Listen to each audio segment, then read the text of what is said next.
আসসালামু আলাইকুম রহমতুল্লাহি অবরকাতুহু। সম্মানিত দর্শক, বিএনপি নেতা সালাউদ্দিন আহমেদ বাংলাদেশের রাজনীতিতে খুবই জনপ্রিয় একটি মুখ, পরিচিত একটি মুখ এবং বিএনপি রাজনীতির জন্য তার যথেষ্ট অবদান রয়েছে। তিনি আওয়ামী লীগ শাসনামলে যে জুলুমের শিকার হয়েছেন, নির্যাতনের শিকার হয়েছেন, এটা নজিরবিহীন ঘটনা এবং তার জীবনে যে দুর্ভোগ এবং দুর্দশা ঘটেছে, ক্ষমতাসীন একটি রাজনৈতিক দল কতটা নির্মম এবং নিষ্ঠুর হতে পারে, সেটা জনাব সালাউদ্দিন এর যে গুম হয়ে যাওয়া এবং ভারতের মাটিতে তিনি যেভাবে ধরা পড়েছেন, যেভাবে গ্রেপ্তার বরণ করেছেন এবং যেভাবে তাকে দিনের পর দিন পাগলের চিকিৎসা করা হয়েছে একটা বদ্ধ উন্মাদ বানানোর জন্য। যেভাবে তাকে ভারতে আটকে রাখার জন্য স্থানীয় কোর্ট, লোয়ার কোর্ট থেকে শুরু করে একদম হাইকোর্ট পর্যন্ত তাকে যেতে হয়েছে, এটা নজিরবিহীন। এই ঘটনা কখনো ঘটেনি বাংলাদেশে অন্য কারোর ক্ষেত্রে। দ্বিতীয়ত, যখন তিনি সেখান থেকে বিমুক্ত হলেন, তখন তাকে বাংলাদেশে আসার জন্য যে ট্রাভেল ডকুমেন্টের দরকার ছিল, সেটা ভারত সরকারও তাকে দেয়নি এবং বাংলাদেশ সরকার তো তাকে দেয়নি। ফলে তিনি ভারতে যে দুর্বিষহ জীবনযাপন করেছেন, ওটা একটা ট্রাজিক ইভেন্ট। তো সেখান থেকে তিনি বিএনপির রাজনীতিতে তার যতটুকু অবদান রাখা দরকার তিনি রেখেছেন। নেতা কর্মীদের সঙ্গে যতটা সংযোগ রাখা দরকার করেছেন এবং জুলাই আগস্ট বিপ্লবের তিনি যে একজন মাস্টার মাইন্ড, এটি নাগরিক অধিকার নয়, ঠিক মানে ভিপি নুরু তার গণ অধিকার পরিষদ। তো ভিপি নুরু তার একটি সাক্ষাৎকারে বলেছেন যে ঢাকা শহরে বিএনপি নেতাকর্মীদেরকে উজ্জীবিত করার জন্য, তারপরে বিভিন্ন রকম কর্মকাণ্ড ঘটানোর জন্য, অর্থাৎ জুলাই আগস্টে যা কিছু ঘটেছে, তো এগুলো তো স্বতঃস্ফূর্ত ছিল না। ইট ওয়াজ এ ম্যাটিকুলাসলি ডিজাইন অ্যান্ড প্ল্যান্ড।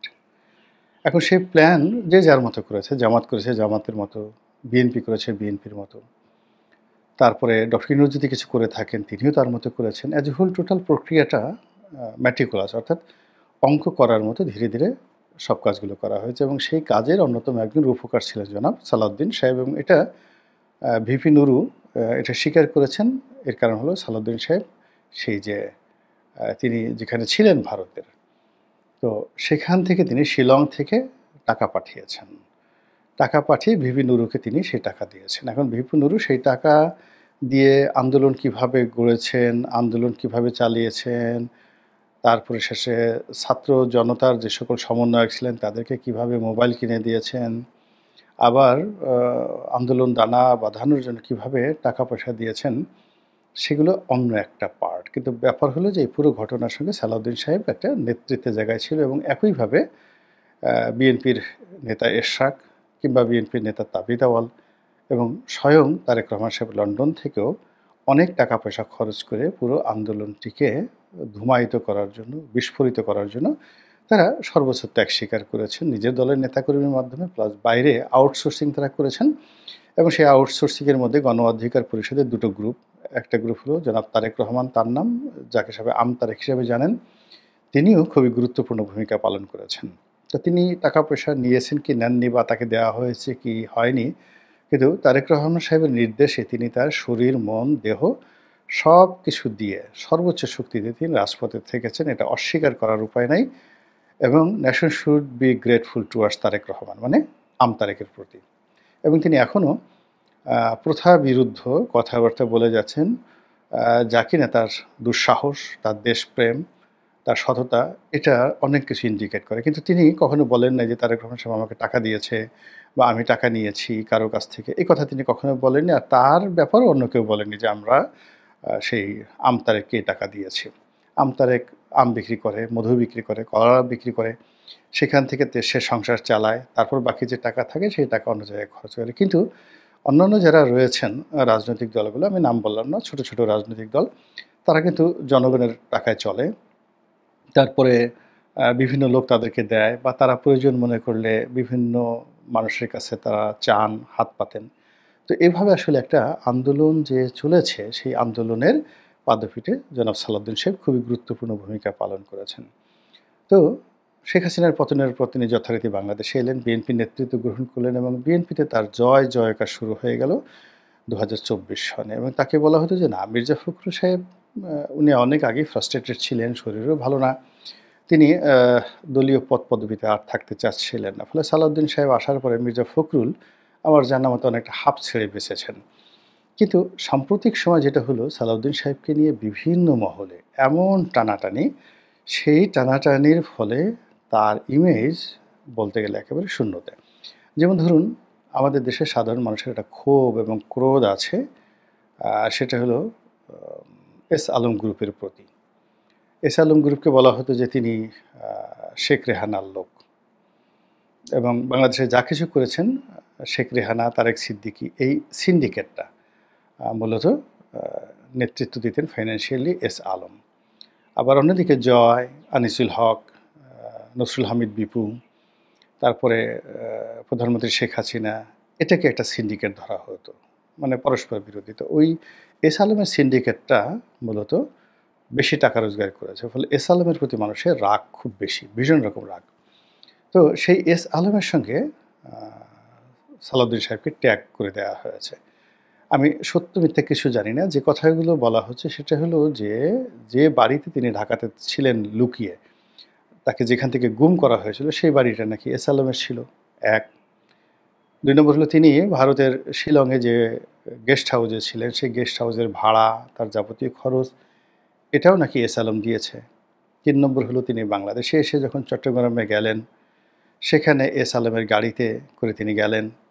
৪ নম্বর হলো এস আলমের অফিসে তার ছেলে বসেন এবং এস আলমের যত ব্যবসা বাণিজ্য সালাউদ্দিন সাহেবের ছেলে দেখাশোনা করেন, তদারকি করেন।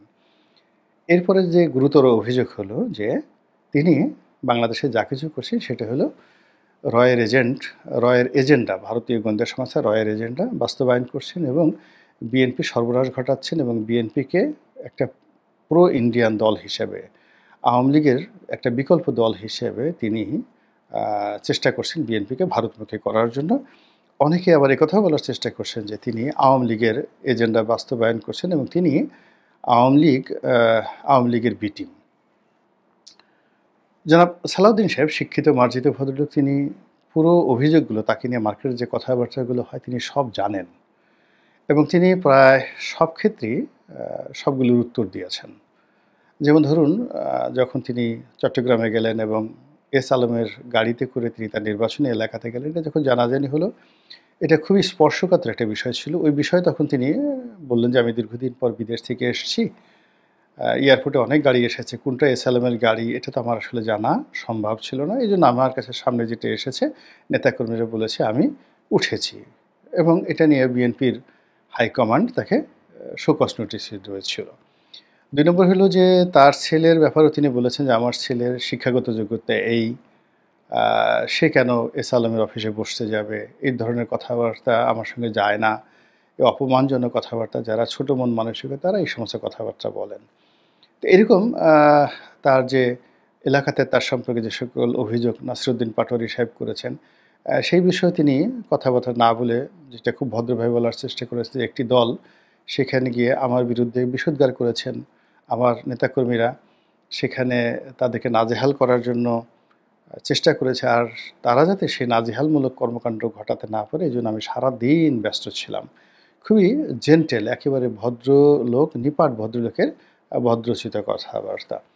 এরপরে রয়ের এজেন্ট নিয়ে তিনি ভারতের বিরুদ্ধে কথা বলেছেন, দিল্লির বিরুদ্ধে কথা বলেছেন, শেখ হাসিনার বিরুদ্ধে কথা বলেছেন, কিন্তু কাজের কাজ কিছু হচ্ছে না, কাজের কাজ হচ্ছে না। তিনি তার নিজের দলের মধ্যেও অনেকের চক্ষুশূলে পরিণত হয়েছেন, আবার দলের বাইরেও সবাই তাকে টার্গেট করেছে। এখন ব্যাপারটা কী, কারণটা কী? আমার কাছে যে মনে হয়, আমি আসলে সালাউদ্দিন সাহেবকে দূর থেকে চিনি, কাছে থেকে চিনি না। একদিন ওনার সঙ্গে আমার মুখোমুখি কথা হয়েছে, তাও খুব অল্প সময়ের জন্য, ঘণ্টাখানেক আমরা বসা ছিলাম একটা রুমের মধ্যে, উই হ্যাভ টকড।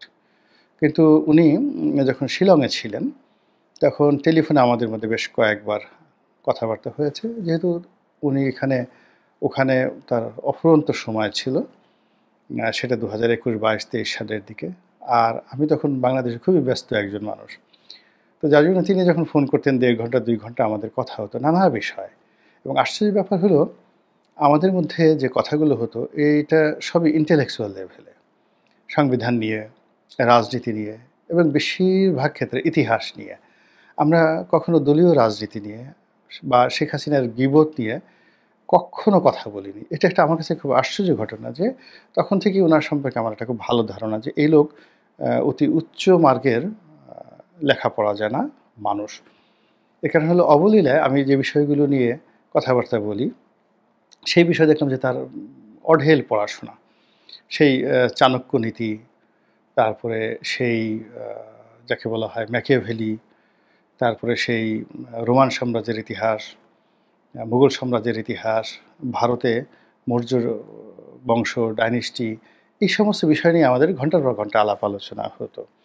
তো যা হোক এনিওয়ে তিনি বাংলাদেশে এসেছেন যখন বিএনপির নেতৃত্বের হাল ধরেছেন এবং সব জায়গাতে তিনি যখন বিএনপিকে রিপ্রেজেন্ট করছিলেন তখন তার সঙ্গে আমার যতটুকু পরিচয় তার সঙ্গে আবার অতিরিক্ত যোগ হয়েছে আমি জানতে পারলাম যে তিনি ঢাকা বিশ্ববিদ্যালয়ের ল বিভাগ মানে আইন বিভাগের কৃতি ছাত্র, প্রাক্তন ছাত্র। যেহেতু আমি একই ডিপার্টমেন্টের ছাত্র, ফলে তার প্রতি আমার যে আকর্ষণ আরও বেড়ে গেল। কিন্তু এখন তাকে নিয়ে যেটা হচ্ছে এটা খুবই দুঃখজনক এবং আমি মনে করি যে এইভাবে যদি বাছবিচার না করে ঢালাওভাবে কোনো তথ্য প্রমাণ ছাড়া আমরা রাজনীতির যে কোনো মানুষ সম্পর্কে কথা বলি, এর কারণ হলো সালাউদ্দিন সাহেবের মতো একজন লেখাপড়া জানা মানুষ, শিক্ষিত মানুষ বাংলাদেশে কিন্তু খুব বিরল।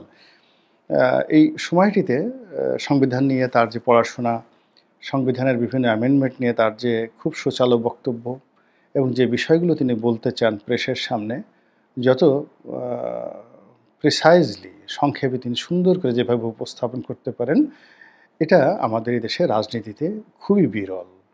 আমি অতীতে আওয়ামী লীগে সুরঞ্জিত সেনগুপ্তকে দেখেছি এরকম মেধাসম্পন্ন মানুষ, তোফায়েল সাহেব এরকম লেখাপড়া জানা এবং যথেষ্ট সুন্দরভাবে তিনি অনেক কথা বলতে পারেন। বিএনপিতে মওদুদ আহমেদ সাহেব বলতে পারতেন, টু দি পয়েন্টে কথা বলতে পারতেন।